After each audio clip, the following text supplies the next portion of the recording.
Hello my viewers, natumai mko salama. Karibuni tena kwenye hii Kim Health channel.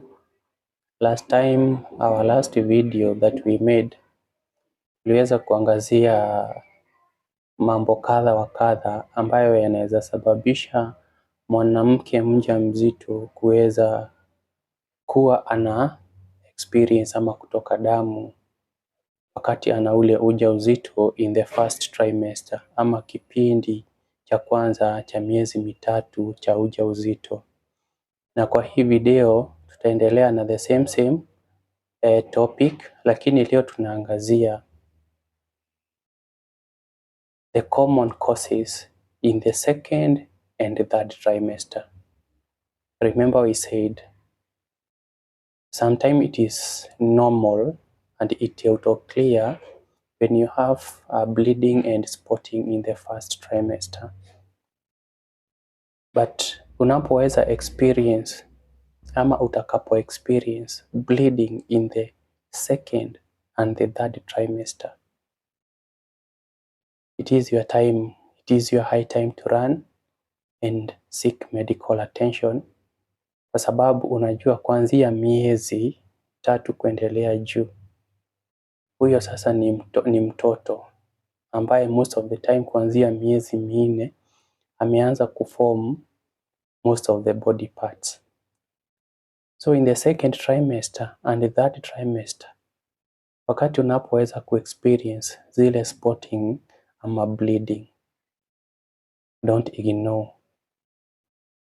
Usichukulie tu mzaha, kimbia, pigia daktari wako, pigia mhudumu wako wa afya na uweze kumwelezea kinaga ubaga the situations and presentations of the bleeding that you have, or even the abdominal clamping and pain, the lower abdominal pain. Hii video tutaangazia nao zile sababu kubwa zinaweza sababisha mtu kuspot ama ile damu kupatikana ambapo una ujauzito wa zaidi ya miezi mitatu. Na ya kwanza tutaanza na kitu ambacho tunakiita the placenta previa. Placenta previa ni pale ambapo normally mtoto akianza kugrow, wakati umekaribia zile miezi za mwisho, mtoto huanza kugeuka. Na mtoto anapoanza kugeuka, normally you experience the kicking as a mother. So the placenta, it normally turns from upside down, inaanza kutilt. So the penye umbilical cord imeattach ama the placenta which is supplying with the baby inaanza kuturn ikielekea juu. So tumiguu tutaelekea juu na kichwa ielekee chini. So tumiguu kwa sababu tunakuwa tumejikunja namna hii, kuna kale sasa kakitovu kenye kana feed ama from the placenta through the umbilical cord kana feed mtoto. So kwa kawaida inastahili iturn iangalie juu. So if it misses ama it fails to do so, the placenta ina remain kuwa imeangalia chini, na wakati inapoangalia chini pale inaziba ile njia ya kuingia kwenye nyungu ya mtoto ama nyumba ya mtoto ambayo tunaita the cervix. I would rather you consider the cervix as a gate ama the entrance into the cervix ama ile nyungu ya mtoto. So what happen in the placenta previa, unapata ile placenta haijaweza kuturn kuangalia juu, bado inaangalia kule chini, na mtoto unaona bado ameangalia chini na uzito bado unaendelea chini. So kinye kitaweza happen pale ni either mtoto atakuwa na less supply of oxygen and less supply of blood, kwa sababu unapata pale kuna compression ya ile placenta, so kuna kuwa na insufficient supply of nutrients to the baby. So wakati ile hali inapofanyika vile, unapata mwanamke anaweza pata bleeding ama spotting. So that the first cause ya bleeding in the second and third trimester. Kitu kingine ni kitu ambacho tunakiita the placenta abruption. Placenta abruption ni ile hali ya the uterine wall, ile nyungu katika ule ukuta wa nyungu ya mtoto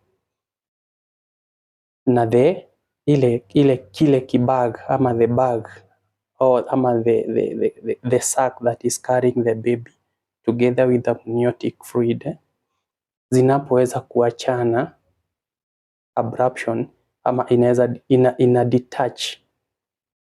Ikiweza detach from the uterine wall, inakaa kama inajikalisha.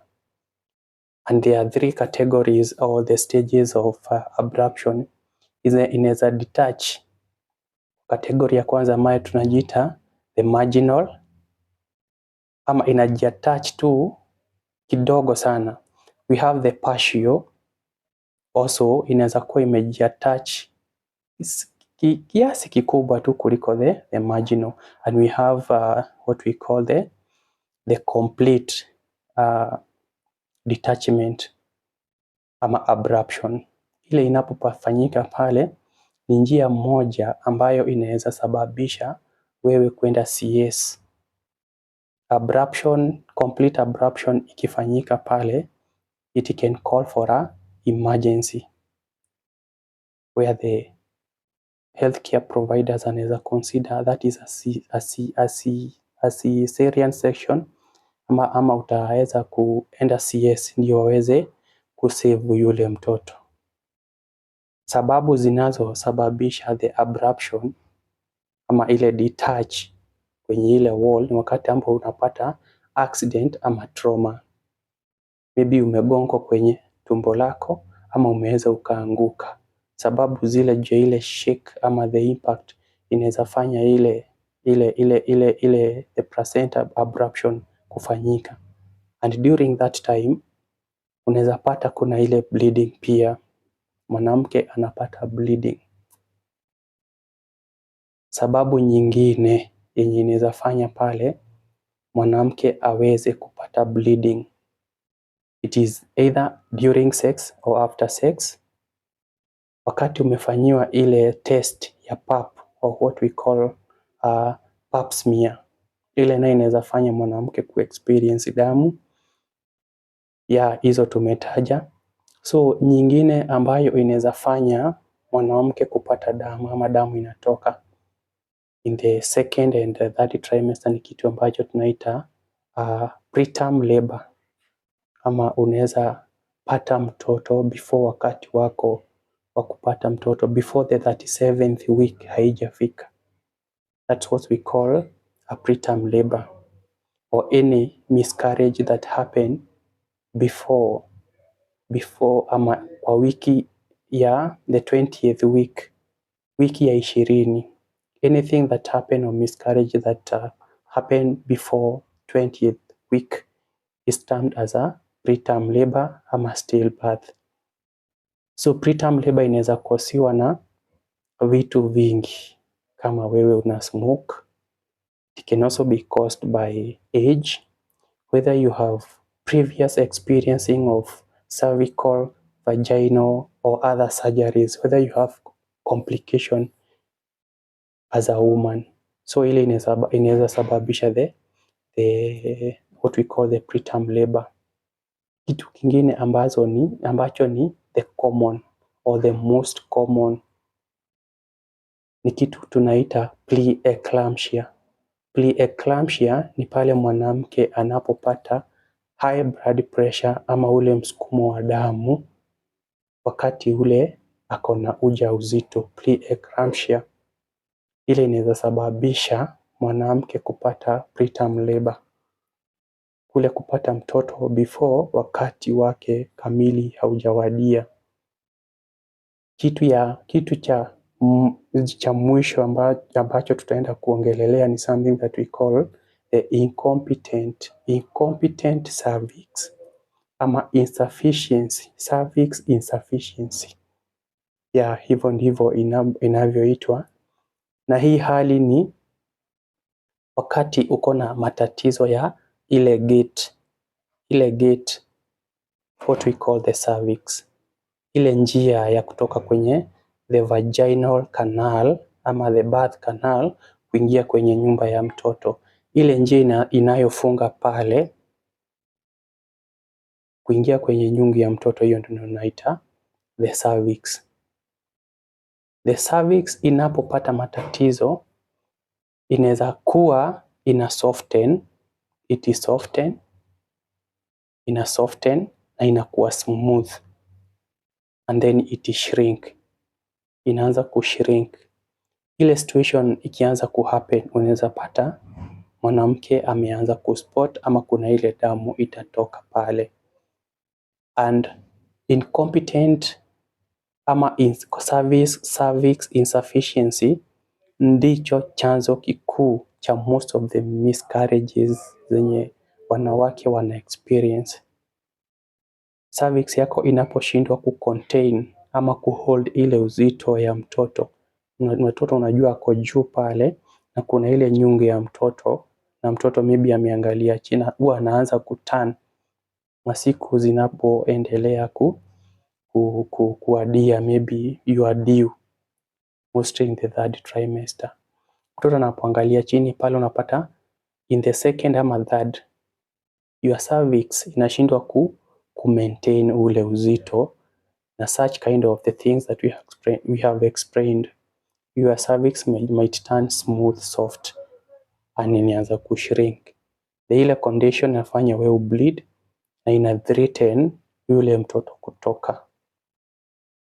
Though kuna zile medical attentions ambazo unaweza pewa ile njia kuweza kufungwa na kuweza kumaintain ule ujauzito kutoka ama for you to experience the miscarriage. So in second trimester and third trimester, hizo ndio sababu kuu zinazoweza fanya kuwa mwanamke experience bleeding ama spotting. We have said placenta previa. We also have said placenta abruption. We have said also preterm labor, and we have said incompetent cervix. I'm going to share some of the pictures of the placenta abruption and cervix incompetent in this video. You can just have a look. Na huo ndio mwisho wa video yetu. Natumai you have learned something and some of the causes ambazo zinafanya mwanamke kuweza kubleed in the second ama kipindi chake cha pili cha ujauzito kati ya miezi 3 kwenda hadi miezi 6 and the third trimester ambacho kinaanza kuanzia miezi 6 hadi miezi 9 ambapo utaweza kujifungua. So thank you for watching.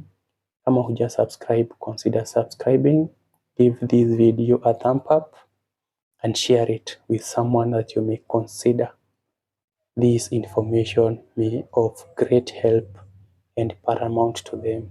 So up until we meet on our next video, stay tuned, stay safe.